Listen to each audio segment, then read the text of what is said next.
Funding for Georgia Outdoors has been made possible in part by a grant from the Imlay Foundation.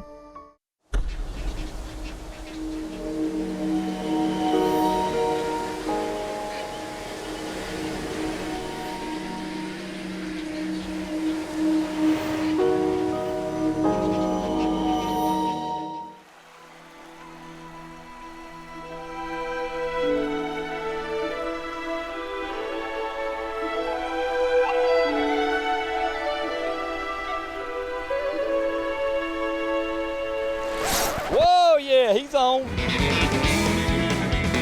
That's a good one. Yeah, good, dead.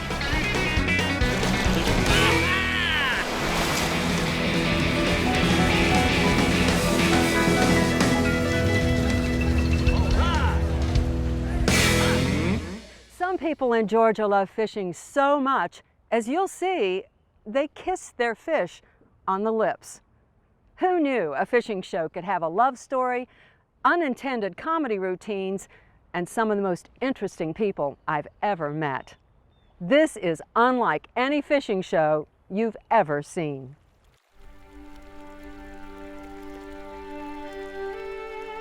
Rick Claridad has a special talent. He can throw a line in the air and make it land wherever he chooses.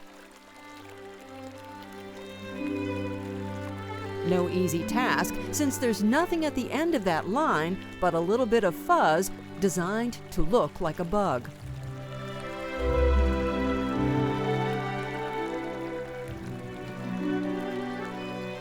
He is one of millions who practice the ritual of unfurling a weightless strand across the water.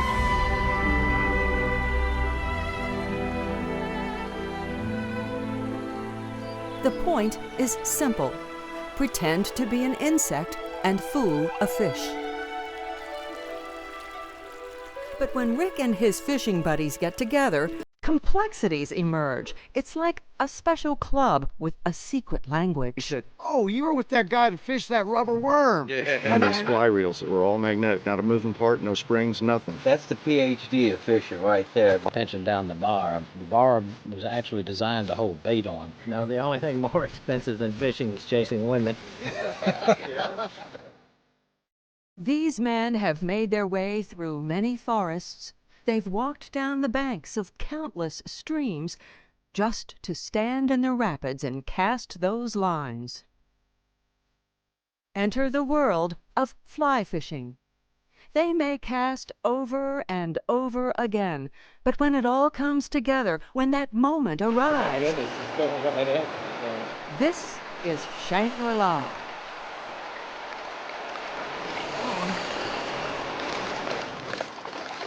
Good grief. Holy moly, Doc. That's about 24 inches. Woo!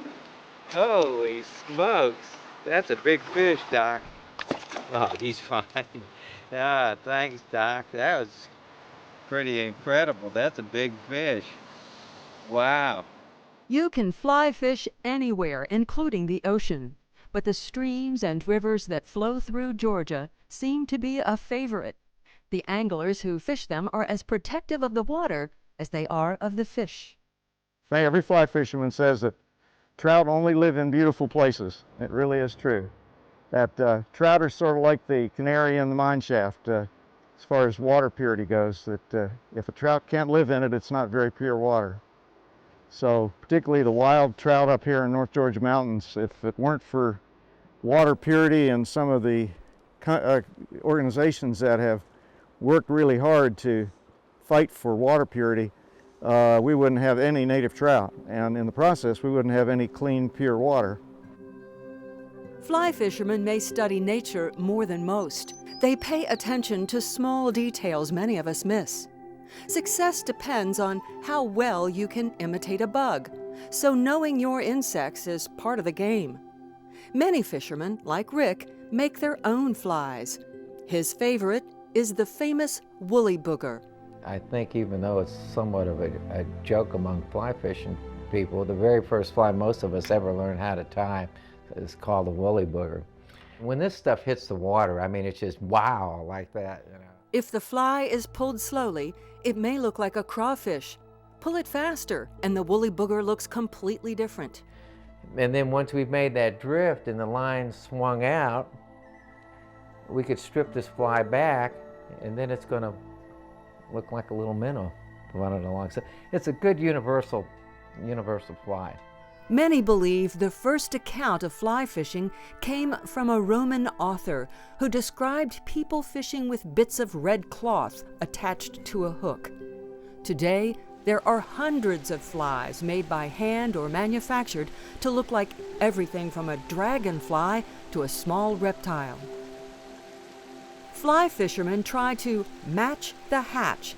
That means they try to make their artificial bugs look like whatever insect is hatching at that given time of year. You know, you could be out on a stream and actually see a hatch happen and go, you know, I don't have any of those in my fly box. You know, and so you set up your fly tying stuff and you tie it.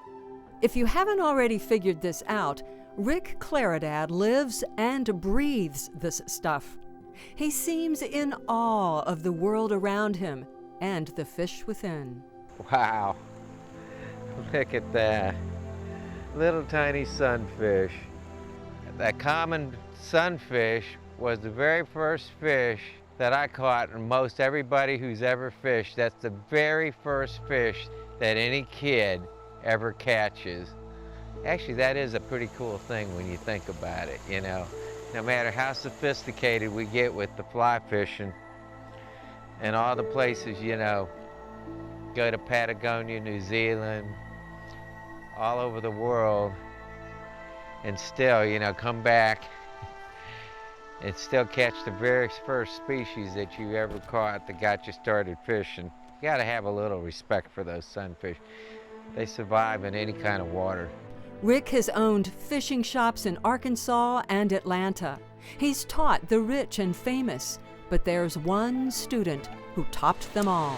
See, don't let the tip point back. Look, stop it. Nice and smooth, look. Donna was Rick's student for 8 years. Then something happened. One day he sold his shop, she quit her job as a paralegal, and they moved to a cabin in Rabun County for a life of clear mountain streams and lots of trout. Fly fish heaven. We met early one misty morning at a local pond to talk about their love of fish and each other. I was a young widow, and I wanted to do something that required 100% of my attention, that gave me joy, that was brand new, that took me outside in beautiful places. I had shopped around for a good fly casting teacher, and he's the best there is. He was invited me to dinner. He was living in this. Actually, I wanted you to come over to the river To see your fish, cabin. To see the cabin. And it was really nice to actually be with somebody that really did know about fly fishing and you were friends with for 8 years and knew that they weren't just putting you on, that they wanted to go fishing. Just 4 months after that dinner, Rick and Donna got married. We went to England and fished the Wharf River in front of castles for our honeymoon. And they've been fishing ever since. This is a sport a lot of couples do together. If spin casting is exercise, well, fly fishing is like yoga. The lines are beautiful, the fishermen at peace. It doesn't even seem to matter if you catch a fish. It looks so easy, but it's not. That's not bad at all, except we want to keep our elbow down, okay? So we've got the rod down here now, watch. It's a nice crisp motion. You were here and you needed to be here, so you were almost there. How long does it take for me to be able to say, I want to put that fly on a rock over Well, how here? much you want to practice? Rick was determined I would catch a fish. There, feel the difference. All right, pick it up nice and crisp. Go ahead. You gotta, when I say crisp, you see. Elbow See how in, crisp wrist at this 1 motion o'clock. is? Snap the line, strip the line. I tried, I really did. But those fish, Like dogs who smell your fear, they knew. You got him. You got him. Oh, I got away. One fish even swam under my line. Eventually, I had to take the walk of shame over to the baby pond where they teach children. Even here, the fish laughed. One fish did take pity and grab my hook. Well, hey, If only it ended there. But I invented a new sport, grass fishing, and another one got away. I'll take my fly and go home and tell everybody how big the fish was. Here's my excuse. Fly fishing is a bit like golf. Anyone can do it, but it may take years to do it well. With 4,000 miles of trout streams, a lot of anglers try it out in Georgia. About 130 state streams are stocked with brown, brook, or rainbow trout from places like the Lake Burton Fish Hatchery. Our water is so pure, it's almost to the point of being distilled. And what happens is there's not a lot of insect reproduction, and that's the main food source for trout in the streams. So you don't get a whole lot of fish reproduction. So to handle the amount of fishing pressure that we get from our trout anglers, we have a restocking program. Georgia's trout stocking program dates back to the 1940s. But nationally, fish hatcheries have been around since 1872. We found a bit of hatchery history.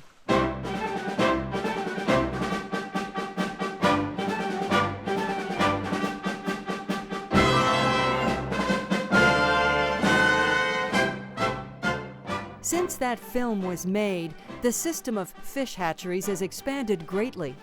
Today, there are hatcheries in 35 states that provide more than 60 different species of fish.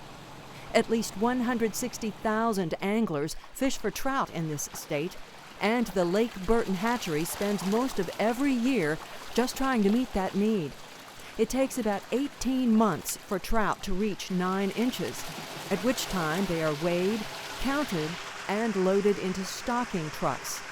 Then the Department of Natural Resources begins a tedious process of spreading fish across the state, net by net. This can be the difficult part, getting the fish to the stream. Keeps you in shape though.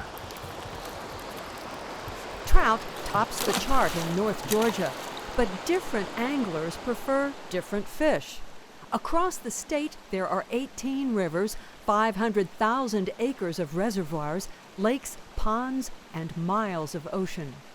Fly or spin, trout or bass, they hit the water armed with rods, reels, bait, and lures. But some fishermen are out for a bigger bang. The roar of the ocean, the fight of a really big fish. I found them in the middle of nowhere in a boat crammed with enough stuff to stock a tackle shop. Got the kitchen sink. Our fearless leader is Spud Woodward, head of the state's Coastal Resources Division and a bit of a legend in fishing circles. In an area like this. Avid fishermen Glenn Durden and Jack Todd made up the rest of the crew, and they were jazzed. Jackie, get that line out of the way! Jack, go! It starts out fast. Whoa, yeah, he's on. All right. Woo! Hot dog. Your first one. This would not be the only time Glenn kissed a fish. Pretty fish. Golly. As someone who's never surf fished before, this part is puzzling. They cut bait, then they put the bloody stuff in a pouch around their waist, then go waist deep into the water where there are sharks swimming around. Now they may know how to fish, but you will not find a bait pouch around my waist. There were lots of things biting, but not what they wanted. They cut that bait in hopes of catching red drum, sometimes called redfish or channel bass. They are so popular, the state protects them with size and possession limits. Many, including all the big ones, are caught and released. And these fish have a tremendous lifespan. They live to be over 40 years old. Sometimes it's kind of a tough thing for a new fisherman, and this is the biggest fish they've ever caught, and they want to take it and and take it back and brag on it, but I carry a digital camera, and a high resolution image is the best thing you can do, because you get to let the fish go, you bring the image back, you got the best of both worlds.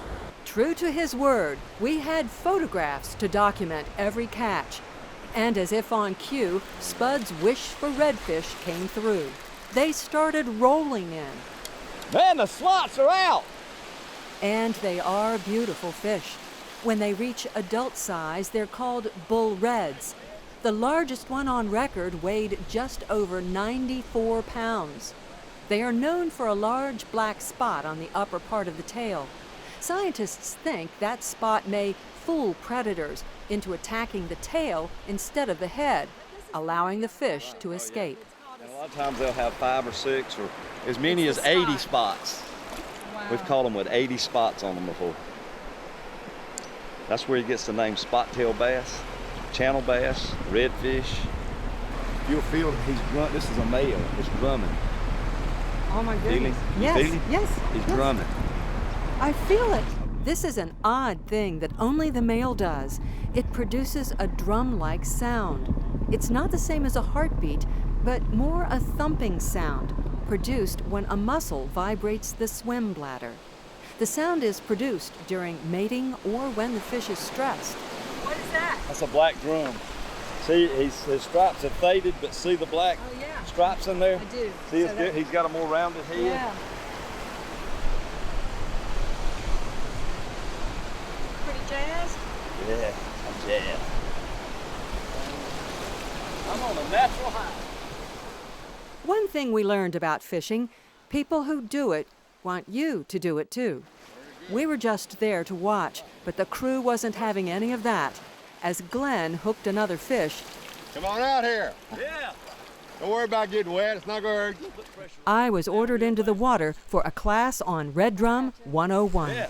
Now go down and reel. Now come up and use your rod tip wearing him out. Look at the pro. Whoa, look at that. Whoa, now let him run. That's a good one. Pull the rod tip to wear him down. That's a good fish. Now look at the red color in this one. Wow, now you see what's red. Look at that. No thanks. You can kiss your hand and kiss him. There is obvious respect for the red drum. Anyone who kisses a fish on the lips has to think pretty highly of the species. But then this sport is a big deal to a lot of folks, kiss or no kiss.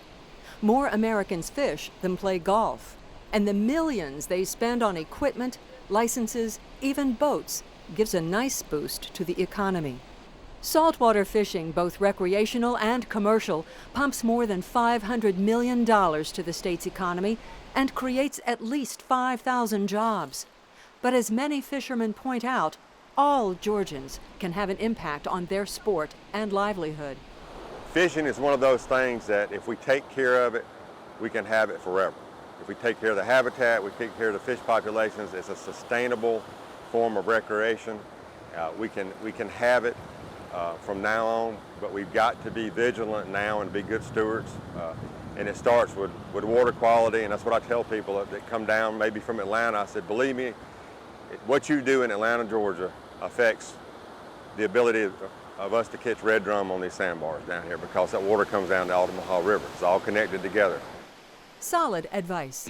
But the rod's tipping over, our crew spots a fish, and this one is mine. Okay, this is fighting me. Yeah, it's fighting you. That's sort of the point of the whole thing. That's a good one. Yeah, You got a bull red. Don't hear that? It's understandable why they call these bull reds. I can hardly hold the rod. This is hard. Use that rod tip. That's it. Use the rod tip. Look at the bend on that rod.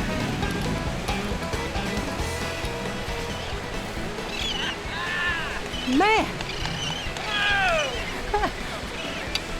Look at that. good day. This had the biggest one you ever caught. I'm telling you. Look at that. Here's another important lesson. When you release a fish, you can't just take the hook out and throw him back. Hang on to the tail to make sure the fish has its equilibrium back. Only when it's upright and trying to swim should you let it go. All right, there you go. Hey! Nice fishing today. Good coaching, good coaching. It's been a good day, but it's time to get out of here. Surf's up, way up. Surf fishermen look to the sky and the tides. Tides are higher here than anywhere in the rest of the Southeast. In fact, Georgia has the highest tide from Texas all the way up to New England. So more than twice a day, the surface level of the ocean can fluctuate between 6 to 8 feet. When the tide is rising, or coming in as they say, the fish come in too. So it's easy to lose yourself in fish before realizing you're stranded by that rising tide. That's why many people think it's easier and more fun to fish from a boat.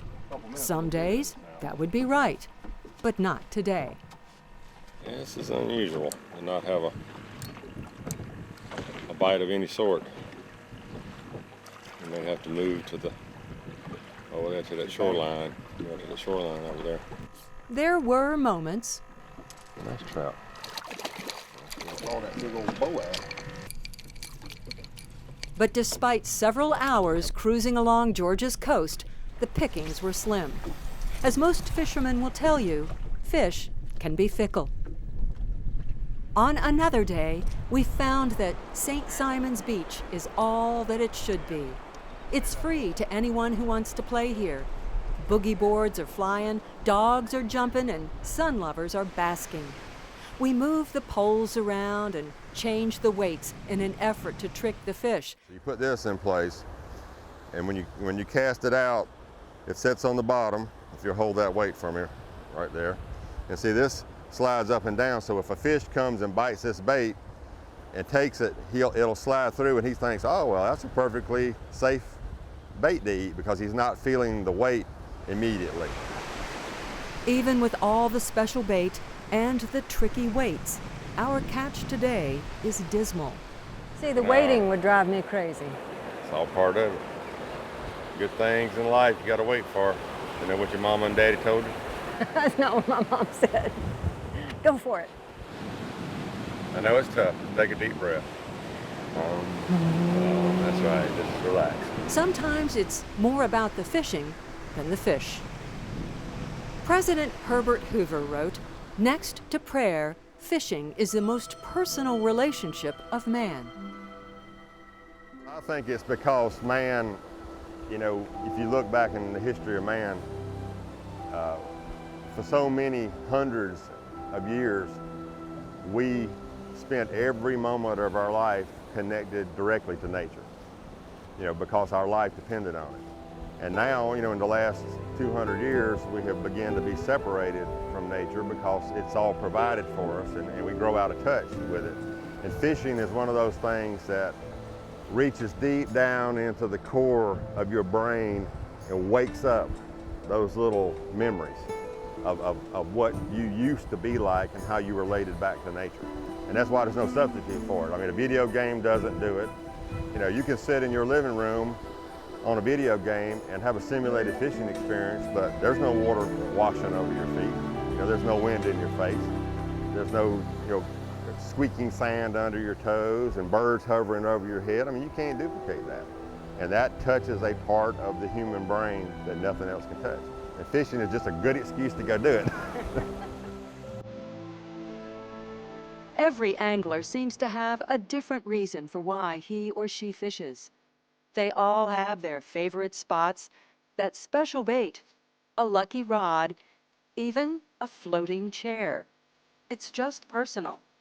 The reasons for fishing are as varied as the fishermen themselves.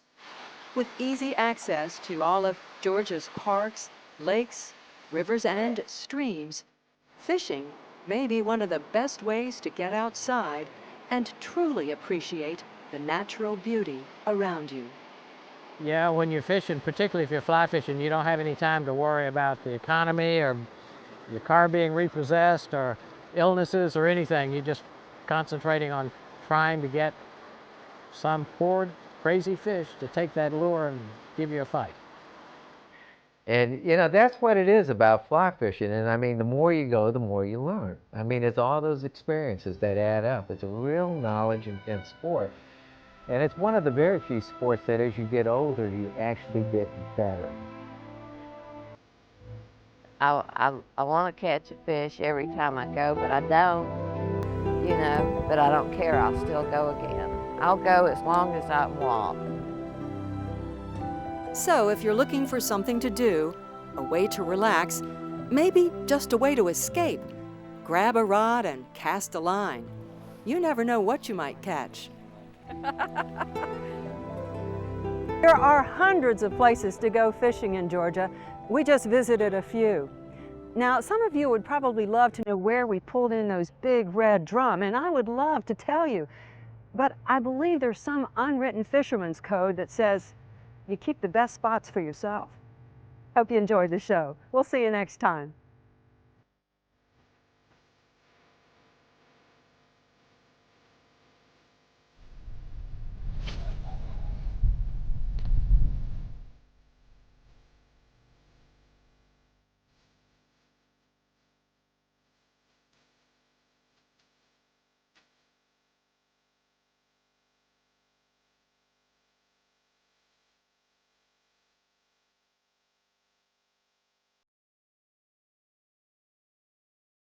For more information about this show, check out our website at gpb.org/Georgia Outdoors.